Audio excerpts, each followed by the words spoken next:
On the left, we have the ARDI Industrial Data Ops platform displaying the location hierarchy. And on the right, we have the i3X Explorer that I've customized by adding a dashboard and multi-site functionality. You will note that the location hierarchy in ARDI is reflected in the hierarchy tree in the i3X Explorer. I can view tag details in the i3X Explorer by selecting a leaf nodes.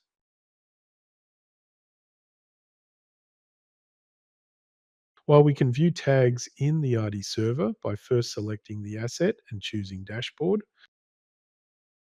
if I switch over to the dashboard in my custom i3X Explorer, I can demonstrate a key capability. Um, Using just the i3X protocol, a single client can connect to multiple systems and build dashboards or applications that seamlessly utilize data from across those systems. You will note that I am connected to the ARDI demo server and the i3X test server. We can select either server and drag and drop data onto the dashboard. I will first add live data from ARDI. Let's select paint line actual speed. We just drag and drop onto the dashboard and press add.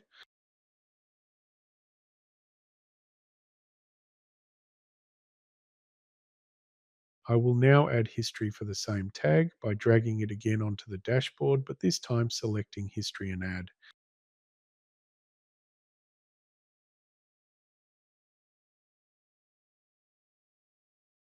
We can now quickly switch to the i3X test server and then add data from it also.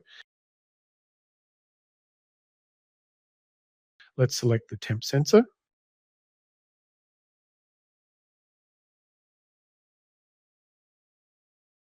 You will now see we have two different i3X servers displaying data.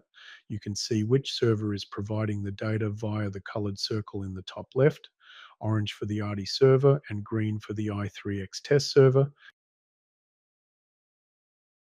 Returning to the paint line actual speed, you will note that we have the same data in the ARDI dashboard as we have in the custom i3X Explorer dashboard. What this shows is that ARDI isn't just participating, it can underpin your open data architecture.